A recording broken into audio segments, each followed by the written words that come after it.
सर्वविदाम ज्ञातारम विश्व तत्वानाम वंदे तद्गुण लब्धे। देवादिदेव गज्जालत से महावीर भगवान की, देवादिक गोमटेश्वर बाहुबली भगवान की जय, कलतरुवतेज भगवान की जय। कि ज्ञानियों के ज्ञान में तू, ध्यानियों के ध्यान में तू, संगीतों की तान में तू आने की विराजी है। सुज्ञतों की बुद्धि में तू, शिवी जी की रिद्धि में तू, ब्रह्मा जी की ब्रह्म में तू ज्ञान हो विराजी है। विष्णु की शान में तू, राम हनुमान में तू, भिन्न भिन्न मत के तू मति में विराजी है। वैश्य सिख सांख्य चार वाक मत जैनियों के, अमित मति मान बन की विराजी है। यह दासांगमयी जनवाणी माता की जय, कुंद कुंदाचार्य भगवान की जय। 20वीं सदी के प्रथमाचार्य चार्य चक्रवर्ती आचार्य श्री शांत सागर जी महाराज की जय। तत्री पट्टाधीश आचार्य श्रोमणी गुरुवर श्री धर्म सागर जी महाराज की जय। मम शिक्षा ज्ञान श्रोमणी आचार्य कल्पी सागर जी महाराज की जय। 3 कम 9 करोड़ महाराज की जय। बोले परम पूज्य प्रकाशन वाले योगी मुनि श्री अमित सागर जी महाराज की, समस्त मुनि संघ की जय जय गुरुदेव। धर्मानुरागी भव्यात्मा हो, पिछले दिनों से हम लोग कर्म सिद्धांत के बारे में पढ़ रहे, सुन रहे।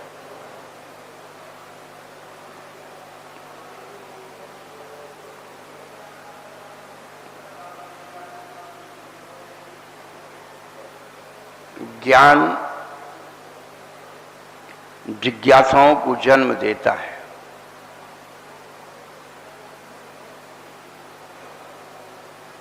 और ज्ञान जब जिज्ञासा से अपने आप में समाधित हो जाता है तो भटकन मिट जाती है।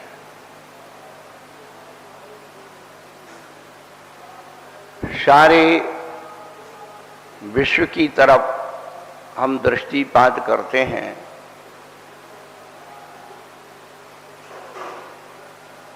सारा विश्व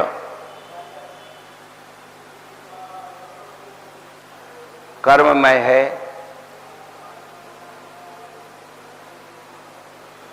चाहे वह क्रियात्मक कर्म हो और चाहे उदयात्मक कर्म हो, सत्तागत कर्म हो या आश्रवगत कर्म हो।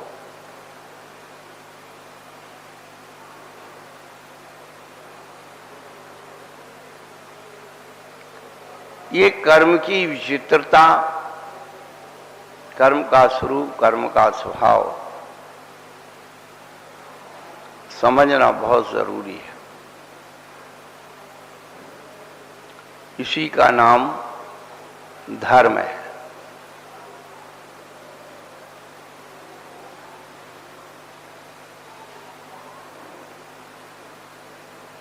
धर्म हमारे मन वचन काय की क्रियाओं का परिवर्तन लाता है।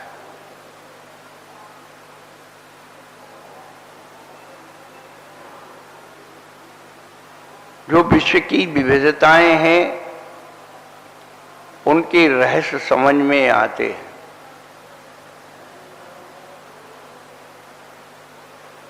वो कौन करता है? एक बार सन 87 की घटना है। हम एक कस्बा था गांव, उसमें हमारे गुरु महाराज शिक्षा गुरु के साथ चातुर्मास कर रहे थे। मंदिर के बाजू में एक ब्राह्मण पंडित जी रहते थे और यंग थे, ज़्यादा उम्र नहीं थी। वो कभी कभार आकर के बैठ जाते थे, सुनते थे। एक दिन हमने पंडित जी से पूछा कि पंडित जी एक बात बताओ, यमराज कितने हैं? यमराज कितने हैं? अब कहना गई एक, अच्छी बात। हमने कहा कि जब एक यमराज हैं और विश्व में इतनी जगह आदमी एक समय में मरते हैं, तो यमराज किन किन को लेने जाता होगा? तो पंडित जी के पास जवाब नहीं।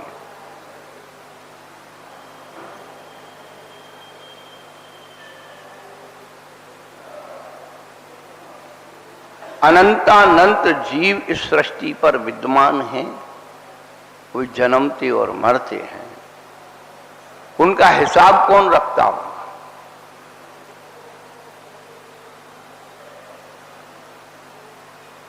कि रहस्यपूर्ण बातें हैं।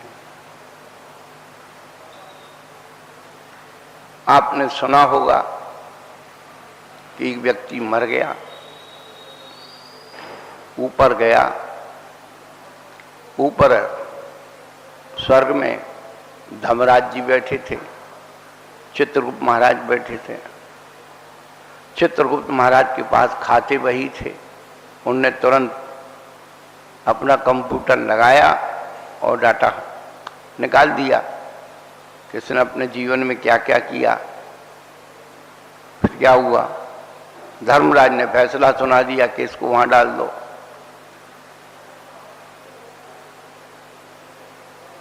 फिर क्या हुआ? कभी कभी यमराज गलती से दूसरे को पकड़ ले जाते हैं। तो फिर क्या हुआ? उन्होंने कहा भाई ये तो तुम गलत पकड़ रहा है, चलो। अब वो यहाँ आता है और यहाँ तो सब रो रहे होते हैं, तैयारी कर ली होती है, ले जाते हैं, यहाँ तक कि अर्थी पे भी रख देते हैं और मालूम पड़ी वो तो उठ के बैठ गया। सब लोग डर जाते हैं। फिर अपनी कहानी सुनाता है कि यमराज आए थे, हमको ले गए और ऐसे ऐसे स्वर्ग में हमारा हिसाब किताब था, उनने खाते बही दे के हमारा नंबर नहीं था तो उन्हें फेंक दिया। बचपन में सत्यवान सावित्री की कहानी हमने पढ़ी थी। सावित्री सती थी, यमराज आए, सत्यवान को ले गए, सावित्री पीछे पीछे चलने लगी। यमराज ने कहा भाई क्या है? बोले भाई मैं सती हूं, पति के साथ चलूंगा। बोले तुम नहीं जा सकती, इनका ही नंबर है। बोलो औरतें होती हैं, हट कर लें तो कर लें, फिर उनका तो बड़ा विचित्र काम है। औरत गले को दौरत और उठ गई तो मरने को दौरत। संसार में आप दुनिया को समझा सकते हैं, औरत को समझाना बहुत कठिन है। इसलिए हट के बारे में सुना, कितनी हट होती है पता है आपको?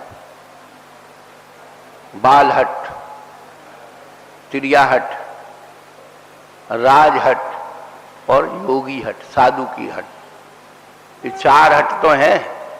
आज के जमाने में एक जो ये हट थी, ये तुलसीदास जी के जमाने में थी, ये तुलसीदास जी ने लिखी। अब आज के जमाने में एक हट और हो गई है, पांचवी हट, उसका नाम है श्रोता हट। श्रोता हट, समझ में आए चाहे नहीं आए, महाराज आप प्रवचन दो, प्रवचन नहीं है तो रोटी भी नहीं है। अरे वो महाराज बहुत अच्छा प्रवचन देते हैं, भर भर के गाड़ियों में पहुंच रहे हैं। अरे ये महाराज तो ऐसा बोलते हैं, इनका कोई नहीं। श्रावक अपने मन का सुनना चाहता है, अपने मन की वाणी सुनना चाहता है, जिनवाणी नहीं सुनना चाहता।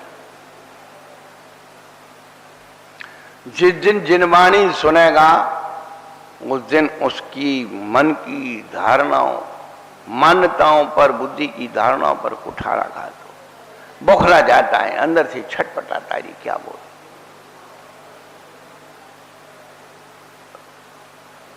यमराज जी सत्यवान को ले जा रहे हैं, वो सावित्री पीछे लग गई। बोले लौट जाओ। बोले नहीं, हम तो साथ में जाएंगे। अब कभी कभी बच्चों को समझाने के लिए ज्यादा जिद करते ना, कुछ क्या लोगे तुम लौटने का। यमराज जी भी कहने लगे बहन जी लौट जाओ, जो कछु लेना कछु ले लो। बहन जी होशियार थी, बोले कि स्वामी जी आशीर्वाद वरदान दे दो, मैं पुत्रपति हो जाऊं। यमराज जी ने तथास्तु कर दिया। अब कर तो दिया तथास्तु, अब वो फिर चलने लगी पीछे पीछे। यमराज जी ने कहा कि भाई अब तुमने वरदान ले लिया, अब तुम पीछे लौटो जाओ। बोले प्रभु आप मेरे पति को ले जा रहे हो और मैं सती हूं, तो पुत्रवती कैसे होंगी? बिना पति के तो मैं पुत्रवती हो नहीं सकती। अब यमराज की बुद्धि बेचारे को यमराज को छोड़ना पड़ा।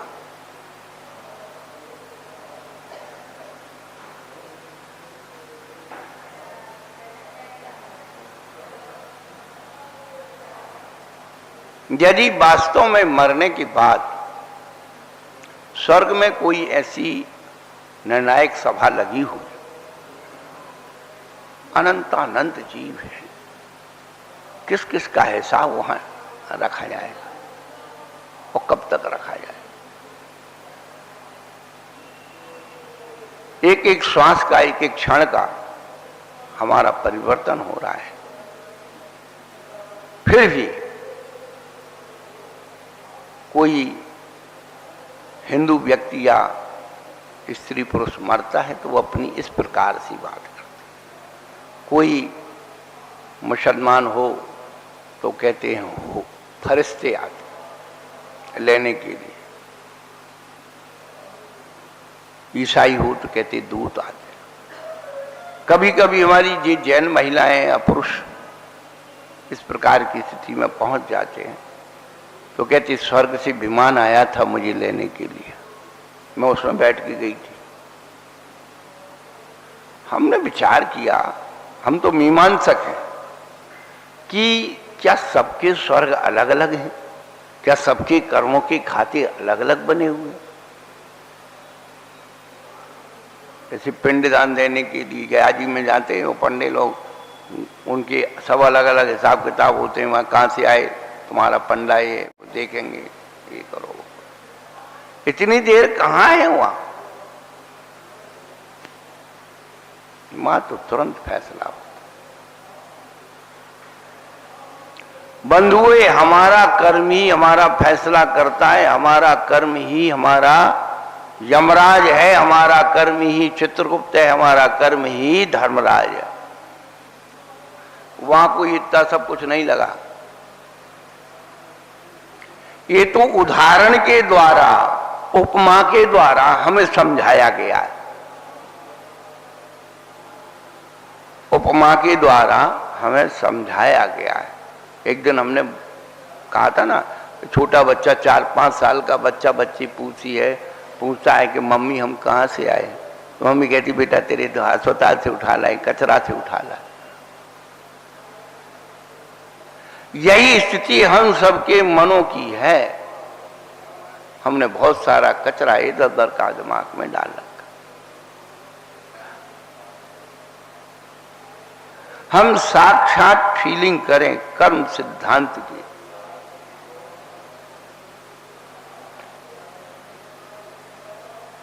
कल हमने प्रारंभ किया था 8 कर्मों के बारे में। ज्ञानावरणी दर्शनावरणी कर्म की फीलिंग हम कर रहे हैं।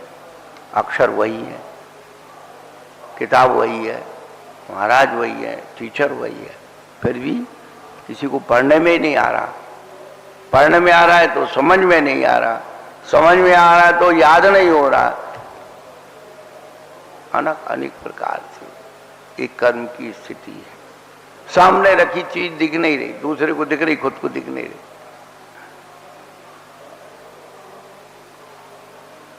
वेदनीय कर्म, देखिए आप, कोई व्यक्ति बड़ी तीखी मिर्ची खा लेता है और कोई बिल्कुल जरा सी भी ऐसी।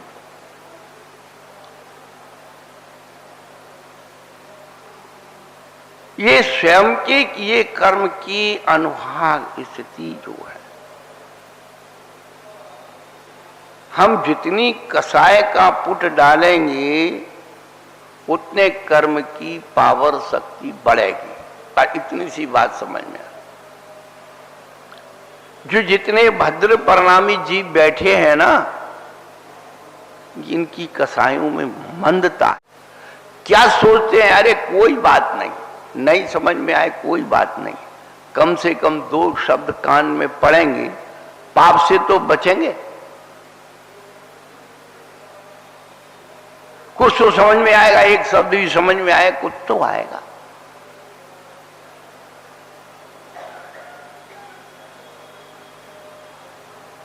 तो कषायों की मंदता हो तो कुछ धर्म समझ में आए प्रारंभ। तीव्रता में तो, आंधी तूफान में तो सब उड़ जाए।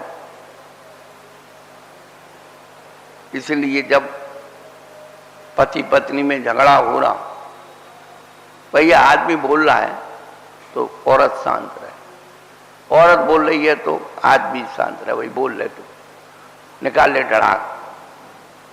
फिर धीरे धीरे धीरे धीरे माहौल शांत हो, फिर अपनी बात कहो तो भाई तुमने जो किया अच्छा कहा, कोई दिक्कत नहीं। व्यवहारिक गणित यदि हमारे बदलते हैं तो हमारी बहुत सारी चर्या बदल सकती, संकलित से हम बच सकते। रात दिन ये टोका टाकी चल रही, सामने वाले के मुंह से आधी बात नहीं निकली और तुमने उसको जोड़ करके, हाँ हमें मालूम तुम क्या कहना चाहते हो गई काम। सब कवियों के बाप हो रहे।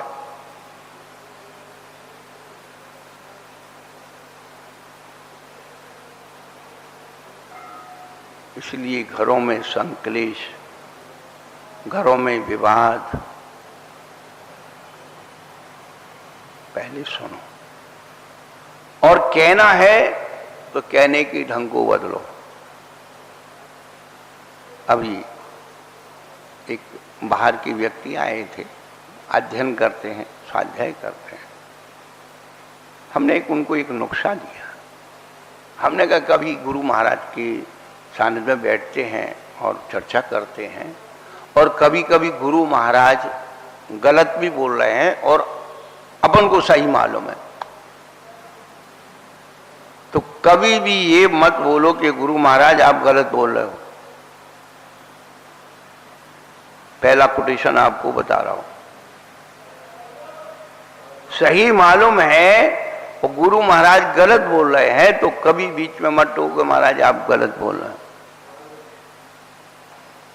फिर क्या करें महाराज, हम सही जानते हैं, फिर महाराज गलत बोले चले जा रहे हैं।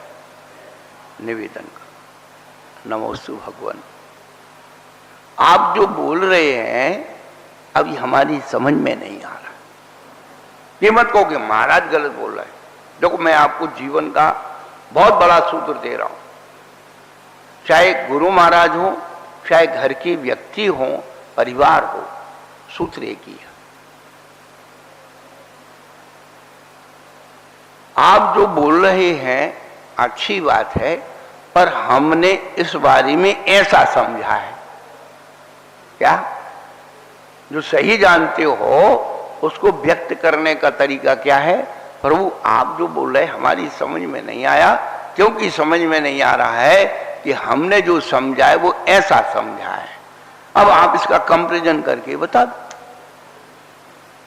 तो आपने अपनी बात भी कह ली और गुरु का सम्मान भी हो गया, बड़ों का आदर भी हो गया। तो फिर क्या करना? गलती तो सबसे होती रहती है। तो उनकी पहले 4 अच्छाइयां, 5 अच्छाइयां, 8 अच्छाइयां, देखो आपने सुबह से ये किया, वो किया, इतना अच्छा हुआ, इतना अच्छा हुआ, ये हुआ। अब जो आखिरी गलती आपको बतानी या हमको बतानी है, तो उसका कहने का ढंग बदल लो कि भाई आपने कर दिया, कोई बात नहीं, हो गया हो गया, लेकिन इस काम को यदि इस ढंग से किया जाता, हमसे पूछ लिया होता तो इतना नुकसान नहीं होता, पर इस ढंग से इस काम को ऐसे कर सकते। अपनी बात भी कह दी और सामने वाले को कष्ट भी नहीं हुआ, और इसी से अपने कर्म बंधन से अपन रुक गए, संकलेश से बच गए।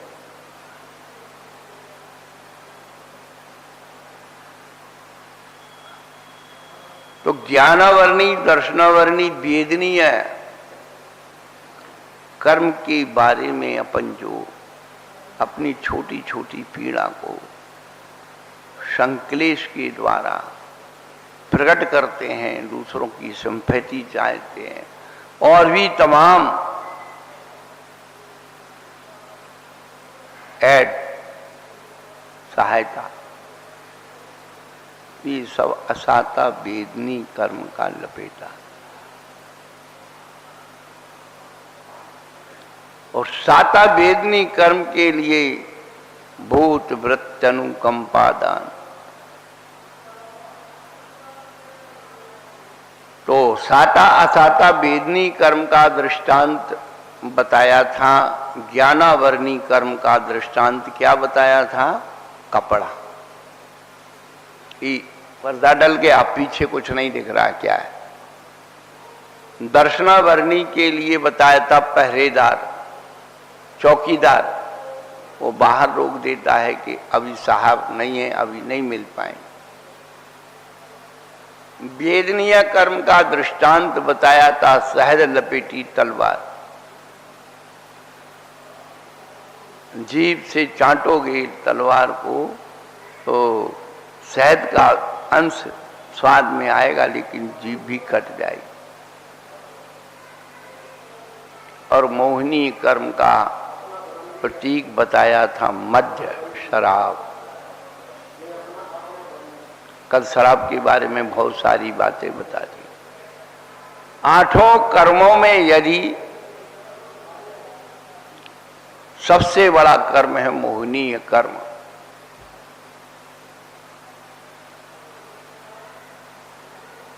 और मोहिनी कर्म के दो भेद कर दिए, एक दर्शन मोहिनी, दूसरा चारित्र मोहिनी।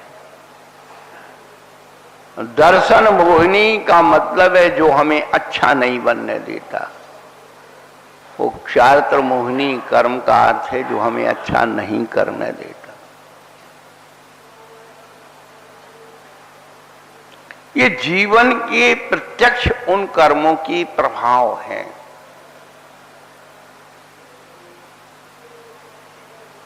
संसार में कर्मों में मोहिनी कर्म, व्रतों में ब्रह्मचर्य व्रत, इंद्रियों में रसना इंद्री और गुप्तियों में मनोगुप्ती बड़ी कठिनता से जीते जाते।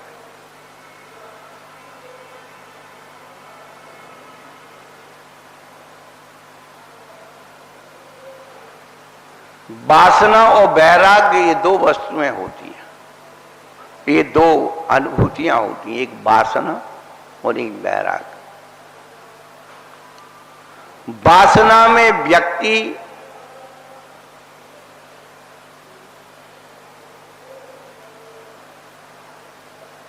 अपनी मां को मार देता है, अपने परिवार को मार देता है, अपने धर्म को मार देता है, अपनी संस्कृति को मार देता है, संस्कारों को मार देता है। उसका नाम वासना है। मर्यादा तोड़ देने का नाम वासना है।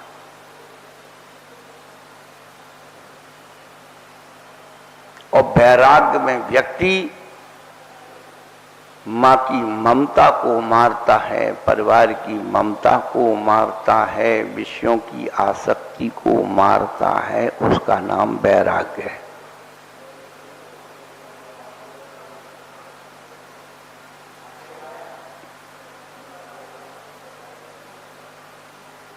जब जीवन में वैराग्य उपज जाता है, जब जीवन में, जब खुद के जीवन में वैराग्य उपज जाता है, ये तन सो जाता है और चेतन जग जाता है।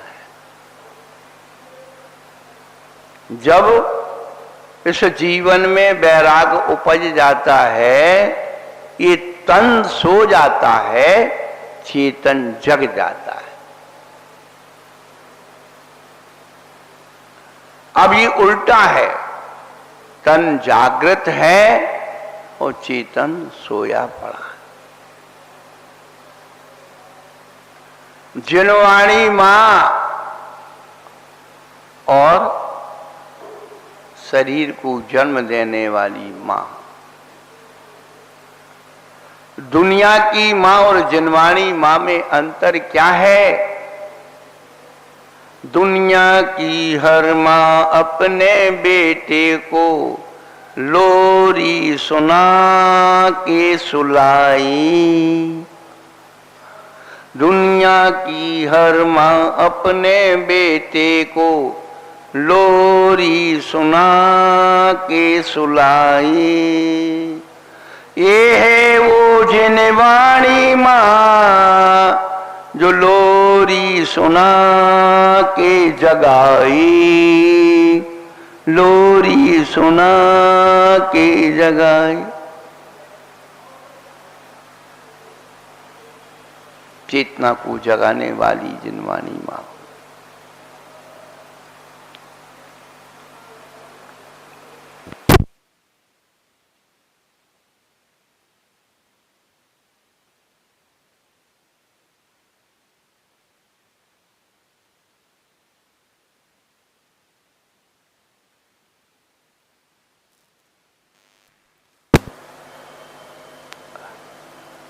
वो चारित्र मोहिनी का ज्यादा दिख रहा है।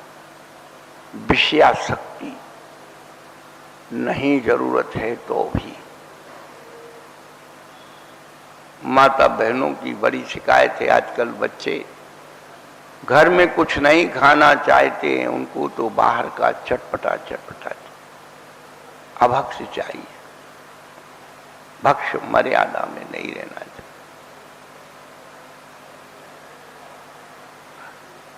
धर्म की परिधि से दूर भाग रहे। बोले क्या है तुम्हारे धर्म में, इतना धर्म किया ये मिल रहा है।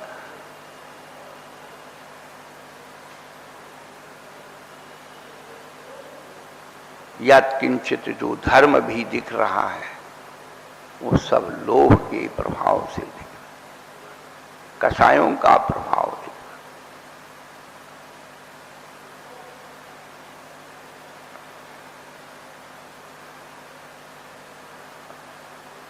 मोहिनी कर्म को मद्य की उपमा दी।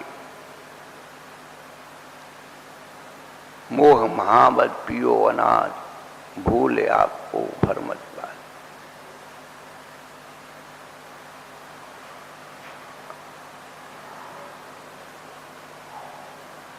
मोहिनी की बात आयु कर्म आता है। 4 आयु, नरक, त्रियंच, मनुष्य और देव। नरक तो भैया परोक्ष है, नीचे है, जाके देखना पड़े। मनुष्य और त्रियंच गति हम एकदम सामने देख रहे हैं। और देव गति के जो भेद हैं, ज्योतिष का सूर्या चंद्रमा शव ग्रह नक्षत्र प्रति नगदार का। ज्योतिष देवों के भेद दिख रहे हैं। अभ्यंतरा किन्नर किम पुरुष महुरक गंधर्व यक्ष राक्षस भूत पिशाच। अभ्यंतरों की क्वालिटी। आजकल यहां बहुत लोग आ रहे, महाराज कोई ना कोई सता रहा, आशीर्वाद दे दो।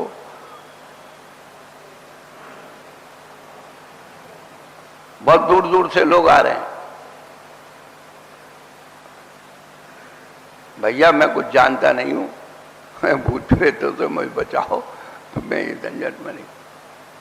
बड़ी विचित्र स्थिति होती।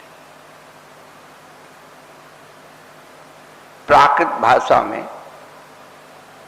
व्यंतरों को बाण व्यंतर कहा। बाण व्यंतर बहुत दिन से हम खोज में थे। और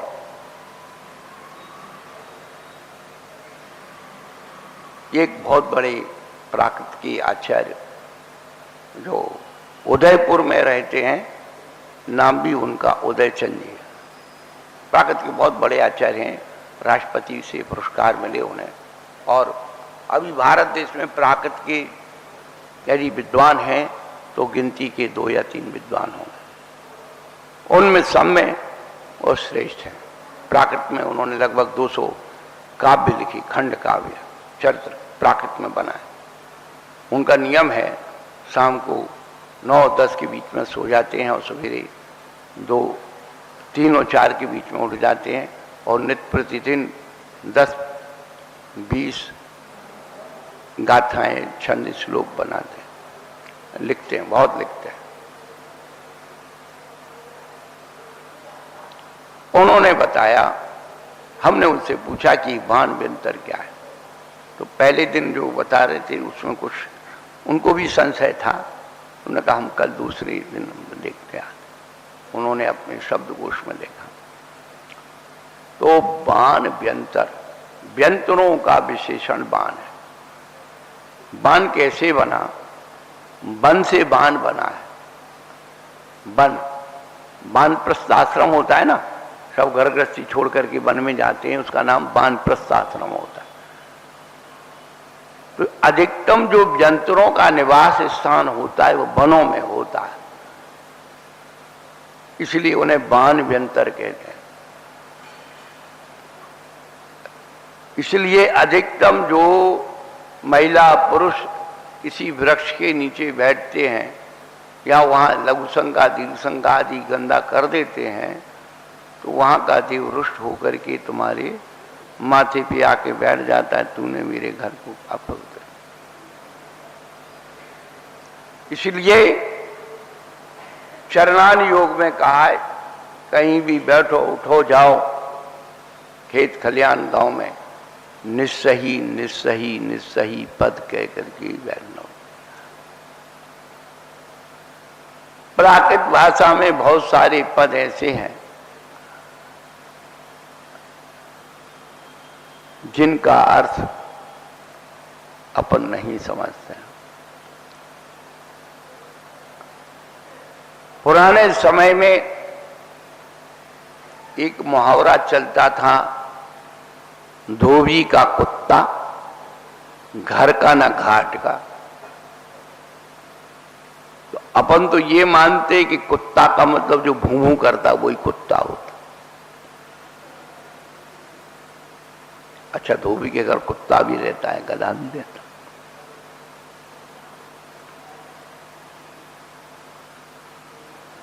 पर धोबी का और कुत्ते का क्या संबंध है? क्या हर धोबी के घर कुत्ता होना जरूरी है? क्या हर धोबी के घर गधा होना जरूरी है?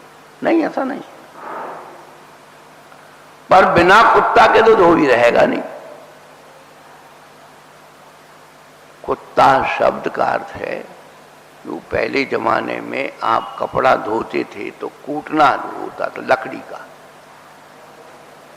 तो जो छोटे घर होते थे तो इतना होता था, इतना, एक हाथ का, छोटे बड़े 2-3 प्रकार के, ज्यादा बड़े कपड़े धोना तो थोड़ा। तो धोबी के पास जो कूटना होता है उसे प्राकृत भाषा में कुत्ता बोलते हैं, कुत्ता। और वो होता है लंबा, इतना नहीं होता है, लंबा होता।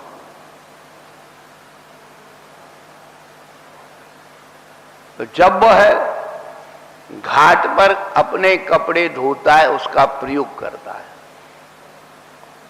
जब घाट को छोड़ता है तो उस कुत्ते को क्या करता है?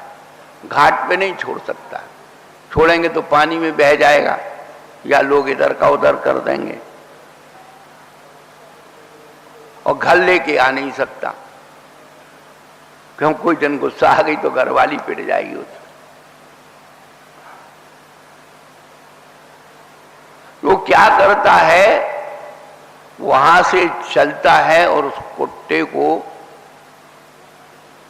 साथ में ले लेता है और थोड़ी दूर 150 मीटर दूर चल करके किसी एक झाड़ी में किसी स्थान पर उसे फंसा देता है। वो घर आ जाता है। तो धोबी का कुटना जो है ना घर में रहता ना घाट में रहता।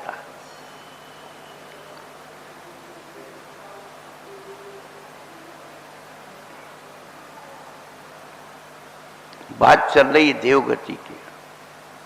देवगति की फीलिंग कैसे करें?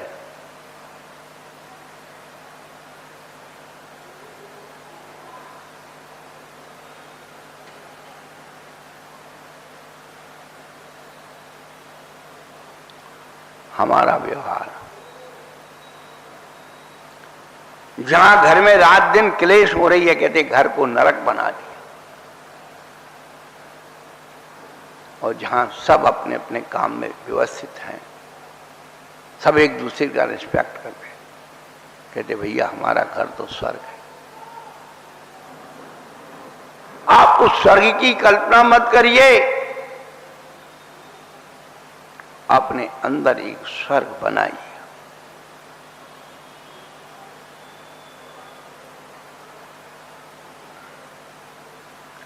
अंदर तो नरक के बीज बोलिए और ऊपर स्वर्ग की कल्पना।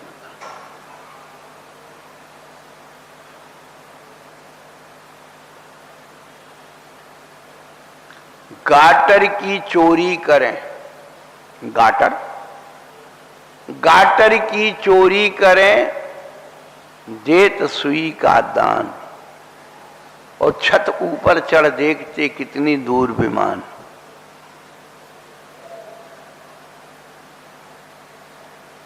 हमारे पूज्य तरुण सागर जी महाराज, जो कड़वे प्रवचनों में बड़े प्रसिद्ध रहे, अहमदाबाद की घटना है, कोई प्रसंग चल रहा था,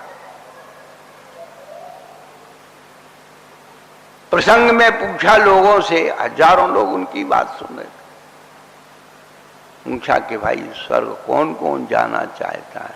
हाथ उठाओ। पूरी सभा ने हाथ उठा दिया, और बाक चतुर तो थे ही, बात कोई इधर से घुमाया, फिर पूछा भाई देखो बताओ स्वर्गवासी कौन कौन होना चाहता है? एक ने भी हाथ नहीं उठाया। स्वर्ग तो सब जाना चाहते हैं, और बताओ कि भाई बिना मरे स्वर्ग मिलेगा क्या?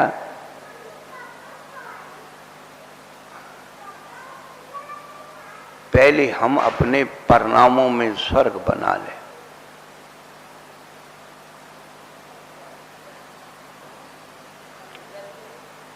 आयु कर्म के बारे में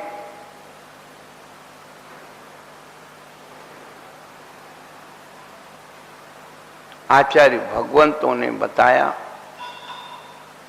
कि ये 4 आयु है, उसका दृष्टांत क्या है? जैसे मोहिनी कर्म का दृष्टांत मदरा है, ऐसे आयु कर्म का दृष्टांत बेड़ी है। पैरों में बेड़ी बांध देते ना, तन कारागा है बनता बेड़ी, बर्जन है रखवारे। इसको आप अपनी भाषा में बीड़ी कहते हैं, और तुलसीदास जी ने उसे कहा खोड़, खोड़ा। तुलसीदास जी कहते क्या? फूले फूले फिरत हैं, क्या? फूले फूले फिरत हैं, आज हमारो ब्याह। और तुलसी गाय बजाए के देते खोड़ में पाए। क्या जानते हो, जो बच्चा कुछ ज्यादा उद्दंड होता है तो रिश्तेदार सलाह देते इसकी शादी कर दो, अकल ठिकाने आ जाए। आदमी कब तक रहता है? आदमी के कितने पैर होते भाई? कितने पैर होते हैं? 2 पैर होते हैं। और जानवर के 4। वाह, अरे आप लोग पढ़े लिखे हो यार, क्योंकि बने बैठे हो। क्या जब तक शादी नहीं हुई है तब तक आपके 2 पैर हैं, और जैसी शादी हो गई आपके 4 पैर हो गए।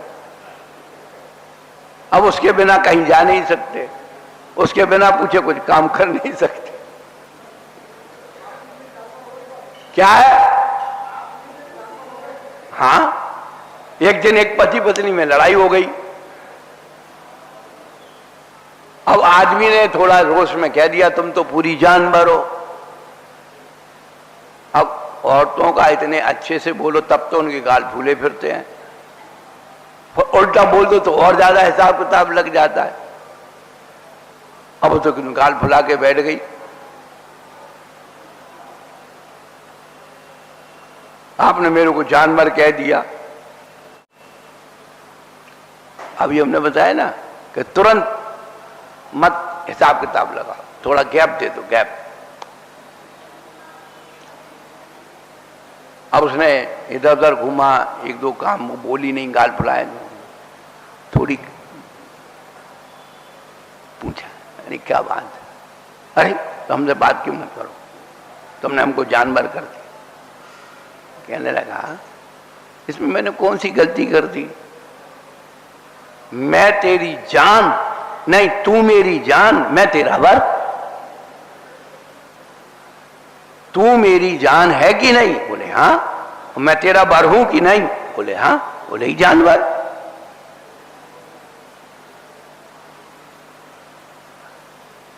तो 4 पैर बन गए तो जानवर हो गए, फिर एक और आ गया तो 6 पैर हो गए। तो 6 पैर किसके होते हैं? मच्छर के, मक्खी के। बन गए बेटा, गुन गुन गुन गुन गुन गुन गुन कान में। यही तो है, और क्या संसार, और कोई अलग से देखने जाना। तो आयु कर्म को आचार्यों ने उपमा दी बेड़ी की। वो हमें अपने शरीर में बांध के रखता है, निकलने नहीं देता। पर ये आयु कर्म बंधता कैसे है? तो आचार्य कहते आयु कर्म का 9 कर्म है हमारा आहार भोजन। पिछले दिनों हमने आपको बताया था गणेश प्रसाद जी वर्ण जी के बारे में कि जो रात्रि में भोजन करते हैं, कंद भक्षण करते हैं, ये करते वो करते, वे सब क्या बन जाते हैं? छपकली, चमगोदड़, चूहा, उल्लू, बिल्ली, सियाल, ये बनते, मांसाहारी बन जाते। और जो साबुत जीवों को मार के खा जाते हैं, साबुत जिंदा, वे सब नरक आयु का आश्रय कर। जो कंद भक्षण आदि करते हैं उसमें तो वो तिरंच आयु में चले जाते।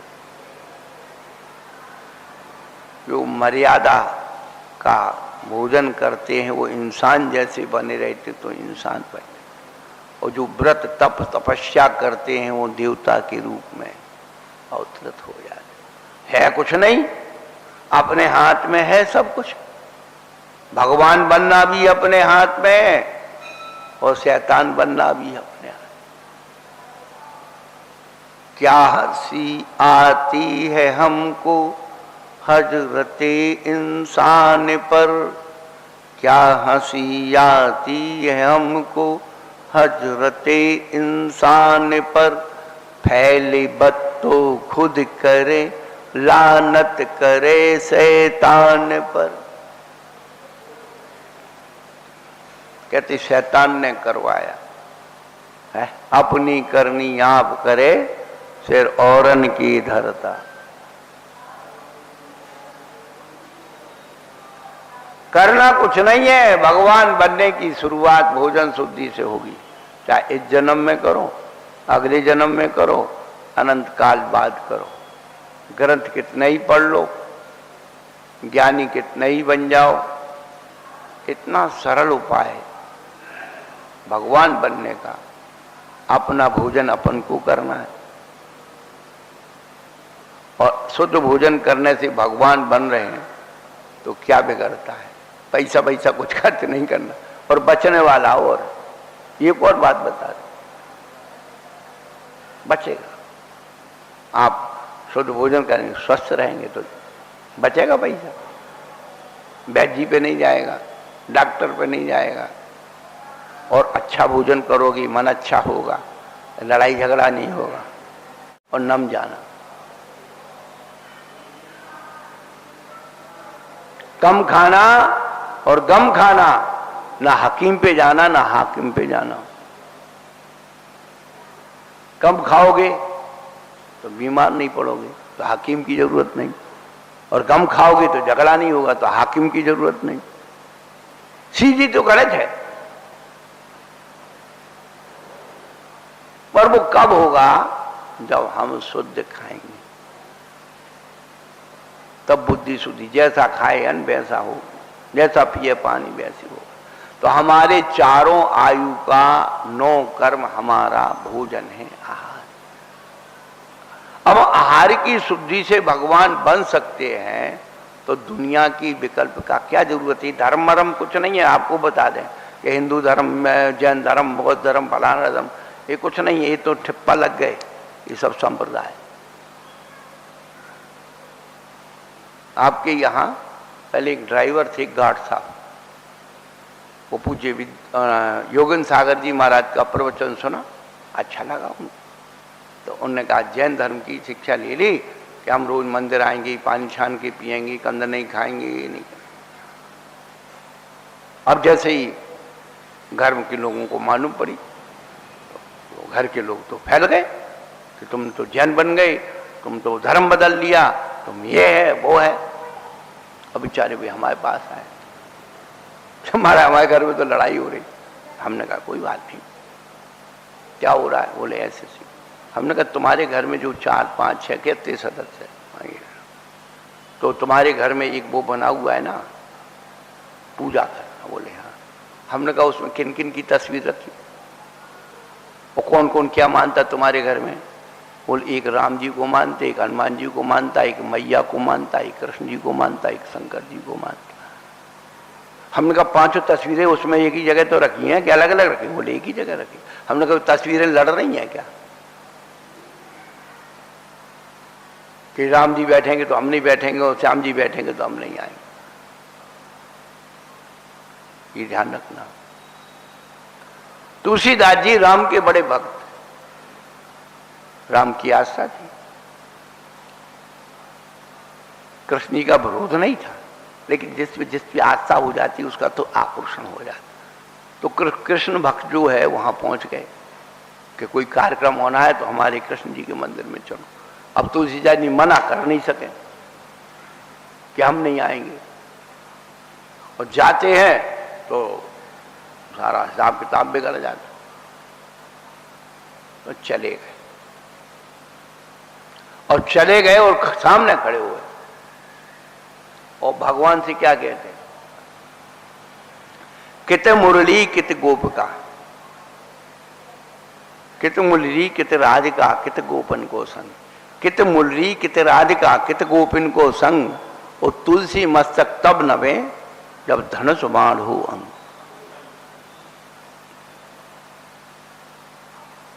बंधुओं, उस कृष्ण को रामचंद्र जी का रूप दिखाना पड़ा।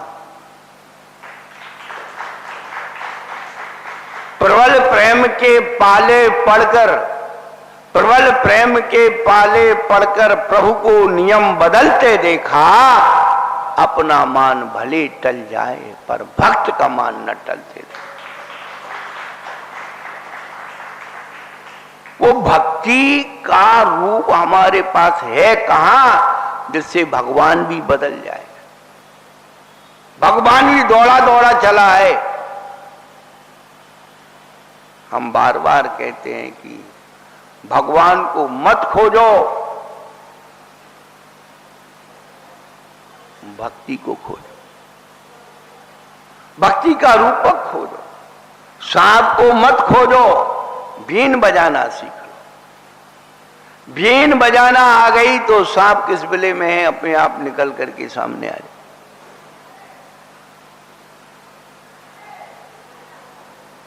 यही बात, इसी बात की चर्चा हम सबके बीच में होनी। जो आयु कर्म है वह केवल हमारी भोजन प्रणाली पर आधारित है। भगवान बनने की शुरुआत हमेशा भोजन शुद्धि से होती है। ये बात अपने दिमाग में रखें। तो हम उनकी बात कर रहे थे कि भाई जो है उनकी डॉक्टर साहब की, फिर हमने उनसे पूछा कि लोग कह रहे कि आपने धर्म बदल लिया, तो उनसे एक बात पूछो कि बदलना क्या कोई कपड़े थोड़ी हैं कि जो ये सवेरे के अलग, दोपहर के अलग, शाम के अलग। धर्म कभी बदलता नहीं है, जो बदलता है वो धर्म नहीं होता है, यह रखना। धर्म का परिष्करण होता है। बदलना बात अलग है और परिष्करण होना बात अलग है। हमने कहा कि ये बात बताओ, घर के लोग पानी पीते हैं? बोले हाँ पीते हैं। आप भी पानी पीते हो? आप अंतर क्या है कि वो बिना छना पी लेते हैं और तुम छान के पीते हो। इसमें धर्म बदलने की बात क्या थी? कुछ बदला? ये तो नहीं कहा कि भाई तुम पानी पीना बंद कर दो। ठीक, घर के लोग भोजन करते हैं? बोले करते हैं। तो क्या करते हैं? रात में खाते हैं। भाई रात में खाने की जगह हम ये थोड़ी कह रहे हैं कि भाई रात भोजन मत करो। रात में बहुत होता है, आराम साराम होता है और संकलेश होता है, तो दिन में खा लेते हैं और स्वास्थ्य भी ठीक रहता है। बदला क्या है? मर्यादा कर ली है। जो चीजें हमारे शरीर को नुकसान करने वाली थी उनको छोड़ दिया, उसी का नाम धर्म है। हमने कहा तो कपड़ा तुम पहन रहे, कपड़ा मैं पहन रहे, बदला क्या ये बताओ? वो अपने इष्ट को मान रहे हैं, रामकृष्ण किसी को भी, तो एक तुम जिनेंद्र भगवान को मानने लगे। वो गायत्री मंत्र पढ़ रहे, तुम नमोकार मंत्र पढ़ने लगे। उद्देश्य क्या है? उद्देश्य यही है कि हमारी चेतना बुराइयों से बचे। धर्म का उद्देश्य मन वचन काया को बुराइयों से बचाने का है। जब हम अच्छाइयों का अनुकरण करते हैं तो बुराइयों से बचेंगे। अच्छाइयों को स्वीकार करने का नाम ही उसका परिष्करण है। परिष्करण, भाई पानी तो पी रहे थे, छान के पीने लगे, परिष्करण हो गया। दूध पी रहे थे, इधर उधर का पी रहे थे, भाई ताजा निकाल के गर्म करके छान के पी रहे, परिष्करण हो गया। तो धर्म नाम मर्यादा का है। गलत कामों से बचने की विधि कोई नाम धर्म है। अब उसको धर्म को हमने हुआ बाबा बना दिया। हम बार बार कहते हैं कि महिलाओं के हाथ में धर्म है, रसोई घर उनके हाथ में है। आदमी कहता है कि तुम अभक्ष बना के खिलाओ। अभी कल परसों यहाँ चर्चा चल रही थी फ्रिज के बारे में कि पहले जो फ्रिज आते थे तो फ्रिज में क्या क्या चीज कितने कितने समय पर रखना चाहिए, उसकी एक बुकलेट आती थी मोटी।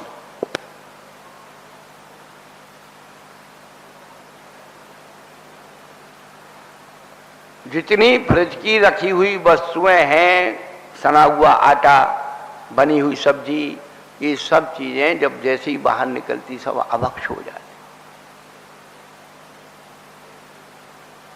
और ये अभी 50-40 साल से सब हो गया। नहीं, हमारे बाप दादे का बहन फ्रिज नहीं था तो क्या जिंदा नहीं थे?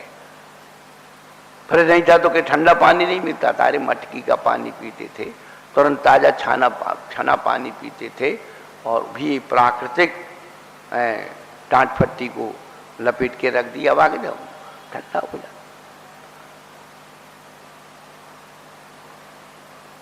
तो हमारा जो भोजन है, आहार है, ये 9 कर्म है आयु का। कुछ नहीं करना है, अपनी आयु को सुधारना है। तो लेश्या परिणाम जो ये चित्र बना हुआ है, इस तरह बना, बस इस पर दृष्टिपात कर लो, कल्याण का मार्ग खुल जाएगा। जो अपने हाथ में है वो कर लो। धर्म करना दूसरे के हाथ में नहीं है। ये मंदिरों में जो बैठ करके किसी ने फल चढ़ा दिया, फूल चढ़ा दिया, ये चढ़ा दिया, वो कह रहा हम बहुत बड़े धर्मात्मा बन गए। और एक आदमी कह रहा है चढ़ा दिया तो हम मारेंगे तुम्हें, तो बहुत बड़ा धर्म कर लिया तुमने। अरे मंदिर में तो कुछ भी मत चढ़ाओ, ये चावल भी चढ़ाना बंद कर दो, अपने अंदर का ध्यान रखो। ये चेतन भगवान के लिए क्या चढ़ा रहे इसका ध्यान रखो। जड़ भगवान की मूर्ति पर आप चढ़ा रहे सो झंझट कर रहे हो, ये सब बंद करके अपने चेतन भगवान की आराधना के लिए 10 धर्म आ रहे हैं, पर्युषण पर्व आ रहे हैं। कम से कम अपन एक प्रयोग करके तो देख लें कि 10 दिन हम इस प्रकार से सही में जीवन जिएंगे, किस प्रकार से विशुद्धि आती है, किस प्रकार से कसायों में मंदता आती है, शारीरिक मानसिक वाचनिक में क्या परिवर्तन आता है। तो कर्म सिद्धांत को समझने के लिए ही हम लोग यहाँ बैठे हैं।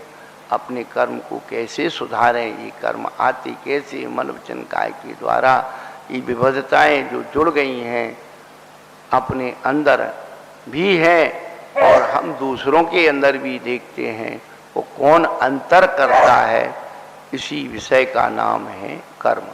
चलो महावीर भगवान की जय। बोले परम पूज्य प्रकाशन वाले श्री मिश्र सागर जी महाराज की। बंधुओं 10